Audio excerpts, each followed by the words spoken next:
ایک چیز اور ہے کہ عمران خان صاحب نے جو حمایت کی ہے، اور سوشل میڈیا سارا کا سارا یہی کہہ رہا ہے کہ عمران خان کہتے ہیں کہ 1967 سے پہلے والے فلسطین کی بات کی جائے۔ اب یہ جو حکمران ہے یہ اس بارے میں بات ہی نہیں کرتے، حالانکہ اب تک ڈونلڈ ٹرمپ کا جو منصوبہ سامنے آیا اس کے اندر کہیں پہ بھی فلسطین کو ایک ریاست کے طور پہ تسلیم کیا جانا ہے ہی نہیں۔ نیتن یاہو نے جو انٹرویو دیا انہوں نے کہا جی کہ یہ بات معاہدے میں کہیں نہیں ہے،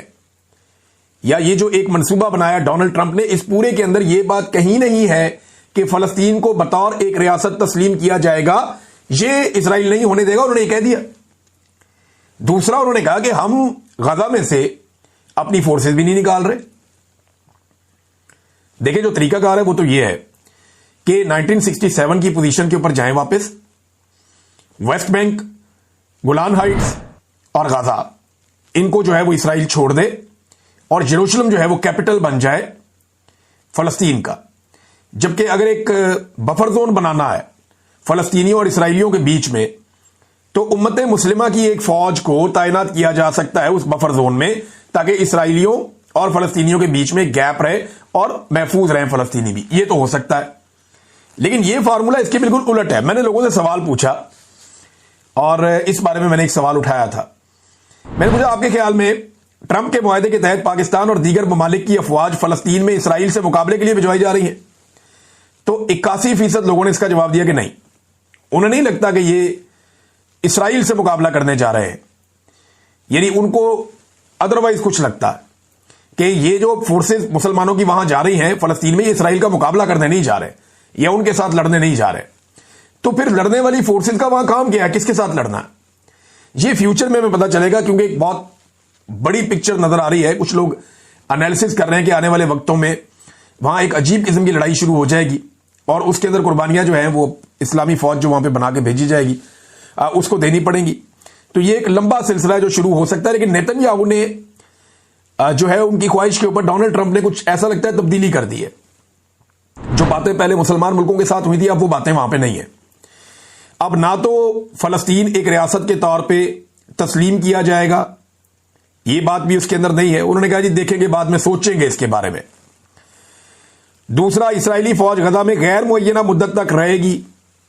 غزہ سے اسرائیلی فوج کے انخلاء کا نیتن یاہو کو ویٹو پاور دے دیا ڈونلڈ ٹرمپ نے کہ ٹھیک ہے آپ جب چاہیں وہاں پہ آپ رہ سکتے ہیں، اور جب آپ نہ چاہیں تو آپ کو وہاں سے کوئی نہیں نکالے گا۔ مثال کے طور پہ اسرائیلی وزیر اعظم نیتن یاہو نے کہا، اور یہ میں ان کا سٹیٹمنٹ آپ کو پڑھ کے سنا رہا ہوں، انہوں نے کہا کہ امریکی صدر سے فلسطینی ریاست پر اتفاق نہیں کیا۔ امریکی صدر کی جانب سے غزہ جنگ بندی سے متعلق مجوزہ منصوبے کے اعلان کے چند گھنٹوں بعد اسرائیلی وزیر اعظم کا جو بیان سامنے آیا اس میں نیتن یاہو نے کہا کہ امریکی صدر سے گفتگو میں فلسطینی ریاست پر اتفاق نہیں کیا، اور فلسطینی ریاست کی بات معاہدے میں بھی نہیں لکھی ہے۔ جس معاہدے کو شہباز شریف صاحب سر پہ اٹھا کے پھر رہے ہیں، فیلڈ مارشل اور شہباز شریف کے بارے میں ڈونلڈ ٹرمپ نے کہا یہ پہلے دن سے میرے ساتھ ہے اس معاہدے پہ، اس معاہدے میں کہیں بھی یہ بات ہی نہیں لکھی ہوئی کہ فلسطینی ریاست کی بات ہے ہی نہیں اس میں، یہ اب نیتن یاہو کہہ رہا ہے۔ اور اس نے کہا ایک بات واضح ہے، ہم فلسطینی ریاست کی سختی سے مخالفت کریں گے جبکہ اسرائیلی فوج غزہ کے بیشتر حصوں میں موجود رہے گی۔ یہ تو وہ چیزیں ہیں جو مسلمانوں کو لگتی تھی کہ اس معاہدے میں مسلمانوں کو ملے گی۔ اب دیکھیں رد عمل بھی تو آنا تھا نا، اس کے اوپر جو رد عمل آ رہا ہے حماس کا بھی آ گیا ہے، اور فلسطینی جو ہمارے بہن بھائی ہیں ان کا رد عمل بھی آ گیا ہے، اور یہ میڈیا میں چھپ بھی گیا ہے۔ حماس نے ایک لیٹر لکھا اور اس کے اندر بتایا کہ جناب جس وقت ہم اس کے اوپر مشاورت کر رہے تھے کہ ٹرمپ کا ایک منصوبہ آ گیا، اس وقت ہمارے اوپر اسرائیل نے اٹیک کر دیا قطر میں۔ الجزیرہ سے بات کر رہے تھے حماس کے رہنما محمود مرداوی، انہوں نے بتایا کہ اب تک ہمیں اس امن منصوبے کا تحریری مسودہ ہی موصول نہیں ہوا۔ بھئی آپ تحریری طور پہ انہیں دیں، ان سے پوچھیں جناب یہ چیز آئی ہے۔ اب ایک طرف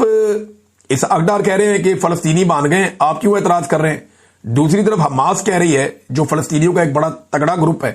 وہ کہہ رہے ہیں جی ہمیں تو ابھی تک مسودے کی کاپی تک نہیں ملی، ہمیں تو پوچھا ہی کسی نے نہیں کیا ہے، ہم نے تو چیزیں سنی ہیں ان کے اوپر مشاورت کرتے تو ہمارے اوپر اٹیک ہو گیا۔ یہ اب انہوں نے کہا کہ مشاورت کے لیے جب ہم جمع ہوئے تو اسرائیل نے عین اس وقت ہمارے اوپر حملہ کیا تھا۔ اچھا، حماس کے ایک رہنما نے اس سے پہلے ایک بات کہی تھی، انہوں نے کہا تھا جی ہم اپنا اسلحہ جو ہے وہ غزہ کی قومی فوج کے حوالے کرنے کو تیار ہے، لیکن شرط یہ ہے کہ وہاں پہلے ایک خود مختار مقامی حکومت قائم کی جائے۔ لیکن یہاں ڈونلڈ ٹرمپ جو ہے وہ خود بننا چاہتے ہیں سربراہ، اور اس کا ایک اہم جو ہے وہ رکن بنانا چاہتے ہیں ٹونی بلیئر کو. اچھا, ٹونی بلیئر کا نام میں آپ کو یہ بتاؤں کہ وہ ایسا محسوس ہوتا ہے اور کچھ لوگ یہ کہہ رہے ہیں کہ وہ اسرائیل کی جانب سے دیا گیا, کیونکہ ٹونی بلیئر کو وہ بہت پسند کرتے ہیں شاید نتن یاہو, اور ان کی جانب سے یہ نام آیا کہ یہ جو ٹونی بلیئر ہیں ان کو شامل کیا جائے. ممکن ہے وہاں سے آیا ہو, یا ممکن ہے کہ ڈونلڈ ٹرمپ کی اپنی چوائس ہو, لیکن ٹونی بلیئر جو ہے وہ مرکز نگاہ بن گئے اس سارے کھیل میں کہ انہیں ایک اہم پلیئر کے طور پہ لایا جائے اس سارے معاملے میں. غزہ کے لوگوں سے کچھ انٹرویوز کیے گئے, ڈان میں یہ انٹرویوز چھپے بھی ہیں, اور یہ فرانسیسی خبر رساں ادارہ ہے AFP, ان کی ایک رپورٹ جاری ہوئی ہے. اس کے مطابق غزہ میں جو وہاں کے رہائشی ہیں انہوں نے ٹرمپ کے امن منصوبے کو ایک تماشا قرار دے دیا ہے.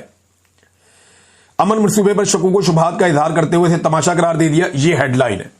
آگے انہوں نے بتایا کس بندے نے کیا کہا, کس نے کیا کہا. کچھ لوگوں نے کہا جی اس سے ہم امید بھی کر سکتے ہیں, ہو سکتا ہے اس سے کوئی بہتری آ جائے, یہ خون ریزی رک جائے. لیکن زیادہ لوگوں نے, اکثریت نے جو کہا وہ انہوں نے اپنی ہیڈ لائن بنا دی کہ غزہ کے لوگوں کا رد عمل بھی آ گیا, حماس کا رد عمل بھی آ گیا, اور پاکستان کے اندر سے بھی لوگوں کا رد عمل آ گیا. اب شہباز شریف اور فیلڈ مارشل عاصم منیر صاحب نے کس بنیاد پہ ڈونلڈ ٹرمپ کو 100% یقین دہانی کروائی کہ جیسے آپ کہیں گے ویسا ہو جائے گا, اور مکمل سپورٹ ان کو دے دی, جبکہ پاکستان کے اندر بھی ایک کنسنسس بنا نہیں ہے. ناظرین, پاکستان میں سب سے زیادہ جو کٹ لگ رہی ہے نا وہ مولویوں کی لگ رہی ہے, جنہوں نے ساری زندگی پاکستانیوں کو چورن بیچا کہ جناب ہم یروشلم جا رہے ہیں, ہم نے یہ کر دینا ہے, ہم نے وہ کر دینا ہے. کوئی نام لے کے دکھائے, کوئی یہ کر کے دکھائے,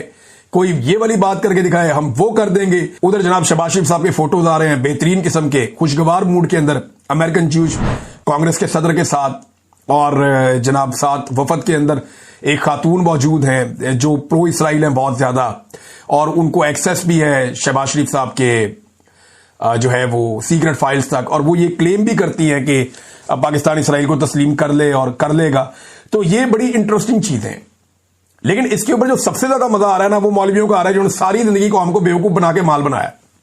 یہ ملا ملٹری الائنس نے مل کے قوم کو بیوقوف بنایا, اور قوم کو یہ کہتے رہے کہ اپنے جناب فلانی بھی جنگ لڑنی ہے تو فلانی بھی جنگ لڑنی ہے, اور انہوں نے بڑی بڑی تقریریں کی.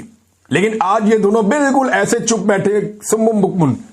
یعنی بالکل خاموش, چپ گمسم, چونی نکل رہی ان کی. اور وجہ جو ہے سوائے فضل الرحمان صاحب کے, فضل الرحمان صاحب اس پولیٹکس کو جانتے ہیں اور انہیں پتا ہے کہ ہونا کے بڑے زیرک سیاستدان ہیں, ان کی سیاست اس کے اوپر کھڑی ہے.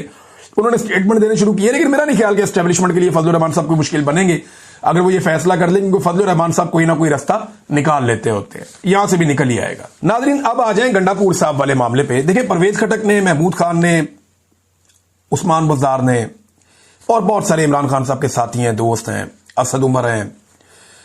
علی زیدی ہیں, عمران اسماعیل تھے, بہت سارے اور لوگ ہیں, ڈھیر لگا ہوا ہے. سب نے عمران خان صاحب سے غداری کی, لیکن کسی نے ان کی فیملی پہ حملہ نہیں کیا. یہ حملہ گنڈا پور نے کیا, اور گنڈا پور نے یہ حملہ اس وقت کیا